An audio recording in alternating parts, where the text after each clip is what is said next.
La méditation par Neville Goddard. Los Angeles, juillet 1951.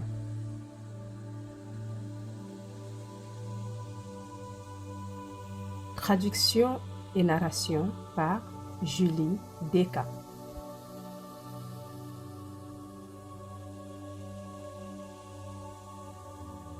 C'est un des rares entretiens radiographiques en direct par Neville Goddard à Los Angeles en juillet 1951. La méditation. Beaucoup de gens me disent qu'ils ne peuvent pas méditer. Cela me semble un peu comme dire qu'ils ne peuvent pas jouer au piano après une seule tentative. La méditation, comme dans tout art ou expression, exige une pratique constante pour un résultat parfait.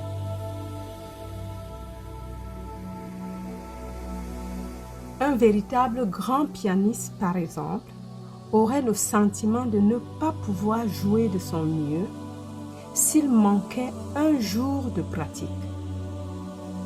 S'il manquait une semaine ou un mois de pratique, il saurait que même son public le moins initié reconnaîtrait ses défaillances. Il en va de même pour la méditation.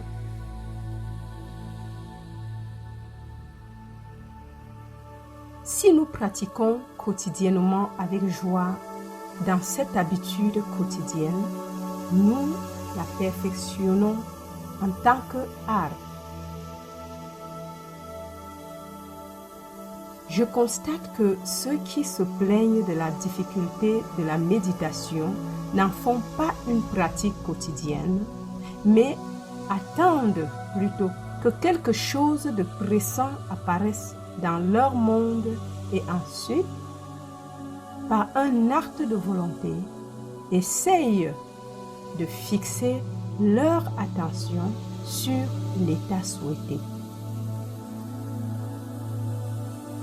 Mais ils ne savent pas que la méditation est l'éducation de la volonté, car lorsque la volonté et l'imagination sont en conflit, l'imagination l'emporte invariablement. Les dictionnaires définissent la méditation comme le fait de fixer son attention sur, de planifier dans le mental, de concevoir et de regarder en avant, de s'engager dans une pensée continue et contemplative.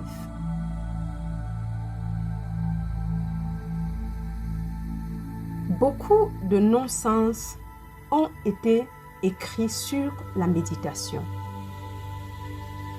La plupart des livres sur le sujet n'apportent rien au lecteur, car ils n'expliquent pas le processus de la méditation.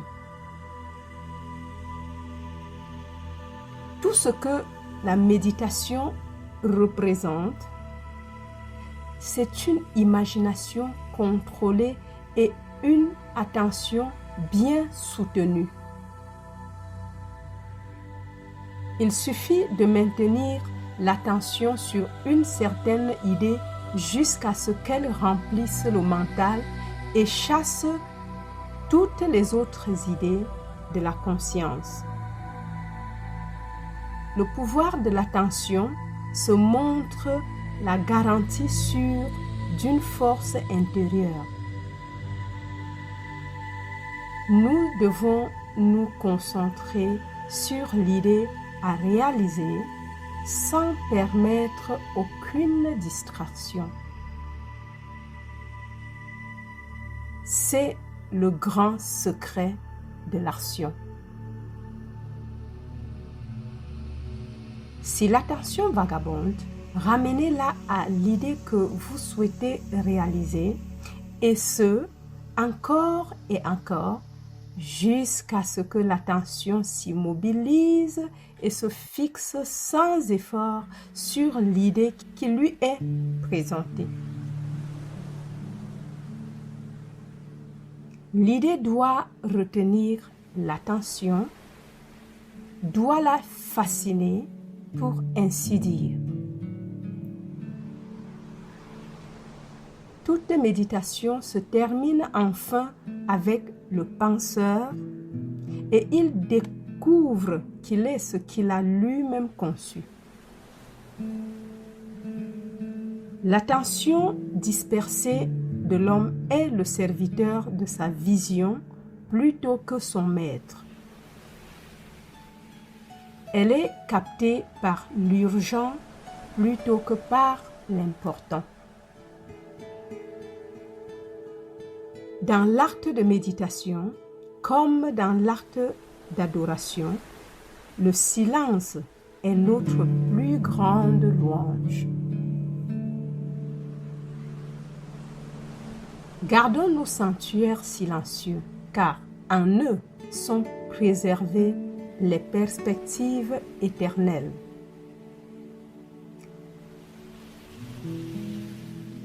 Jour après jour, semaine après semaine, année après année, à des moments où aucun amour ou intention de moindre importance n'était autorisée à intervenir, je me suis fixé pour objectif de maîtriser mon attention et mon imagination. J'ai cherché des moyens de m'approprier plus sûrement ces lumières magnifiques qui se sont levées et se sont éteintes en moi. Je souhaitais les évoquer à volonté et être le maître de ma vision. Je m'efforçais de maintenir mon attention sur les activités de la journée dans une concentration inébranlable afin que, par un seul instant, la concentration ne se relâche. Il s'agit d'un exercice, un entraînement pour les aventures supérieures de l'âme. Ce n'est pas un travail facile. Le travail du laboureur, le travail dans les champs est de loin plus facile. Les empires n'envoient pas de légions si rapidement pour faire obstacle à la révolte, car tout ce qui vit en nous se précipite sur les routes nerveuses du corps pour frustrer notre humeur méditative. Le beau visage de celui que nous aimons brille devant nous pour nous enchanter de notre tâche. Les vieilles inimitiés et les peurs nous assaillent. Si nous sommes tentés par ces perspectives, nous découvrons, après une heure de réflexion, que nous avons été attirés au loin. Nous avons déserté notre tâche et oublié cette fixité d'attention que nous nous étions fixés comme objectif. Quel est l'homme qui a le contrôle total de son imagination et de son attention? Une imagination maîtrisée est une attention soutenue, fermement et constamment concentrée sur l'idée à réaliser, est le début de toutes les opérations magiques. Je reprends. Une imagination maîtrisée et une attention soutenue, fermement et constamment concentré sur l'idée à réaliser est le début de toutes les opérations magiques. S'il persiste pendant des semaines et des mois, tôt ou tard, par la méditation, il crée en lui un centre de pouvoir. Il entrera dans un chemin que tous peuvent emprunter, mais sur lequel peu voyagent. C'est un chemin en lui-même où les pieds vacillent d'abord dans l'ombre et l'obscurité, mais qui est ensuite rendu brillant par une lumière intérieure. Il n'est pas nécessaire d'avoir des dons particuliers ou du génie. Il n'est accordé à aucun individu, mais gagné par la persistance et la pratique de la méditation. S'il persiste, les cavernes sombres de son cerveau deviendront lumineuses et il se mettra en route jour après jour pour l'heure de la méditation, comme pour prendre rendez-vous avec un amant. Encore, il n'est pas nécessaire d'avoir des dons particuliers ou du génie. Il n'est accordé à aucun individu, mais gagné par la persistance et la pratique de la méditation. S'il persiste, les cavernes sombres de son cerveau deviendront lumineuses et il se mettra en route jour après jour pour l'heure de la méditation, comme pour prendre rendez-vous avec un amant.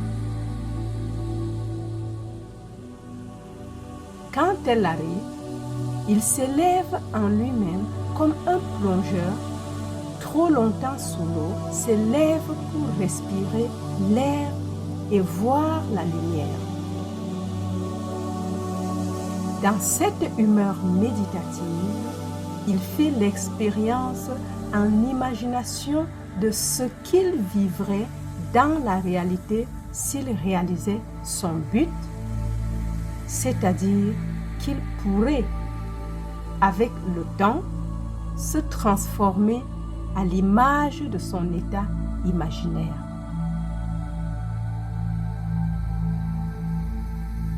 Le seul test de la religion qui mérite d'être fait est de savoir si elle est véritablement née, si elle provient de la conscience la plus profonde de l'individu, si elle est le fruit de l'expérience ou si elle est toute autre chose. Encore. Le seul test de la religion qui mérite d'être fait est de savoir si elle est véritablement née, si elle provient de la conscience la plus profonde de l'individu, si elle est le fruit de l'expérience ou si elle est toute autre chose. C'est la raison pour laquelle je vous ai parlé lors de mon dernier dimanche à Los Angeles de la véritable attitude religieuse. Quelle est votre attitude religieuse? Quelle est mon attitude religieuse? Je parlerai de ce sujet dimanche matin prochain à 10h30 en tant qu'invité du Dr Biles. Je m'efforcerai de vous montrer que les méthodes de connaissance mentale et spirituelle sont entièrement différentes. Car nous connaissons une chose mentalement en la regardant de l'extérieur, en la comparant avec d'autres choses, en l'analysant et en la définissant. Alors que nous ne pouvons connaître une chose spirituellement qu'en la devenant. Nous devons être la chose elle-même et ne pas nous contenter d'en parler ou de la regarder. Nous devons être amoureux si nous voulons savoir ce qu'est l'amour. Nous devons être semblables à Dieu si nous voulons savoir ce qu'est Dieu. La méditation, comme le sommeil, est une entrée dans le subconscient. Quand tu pries, entre dans ton placard et quand tu as fermé la porte, prie ton Père qui est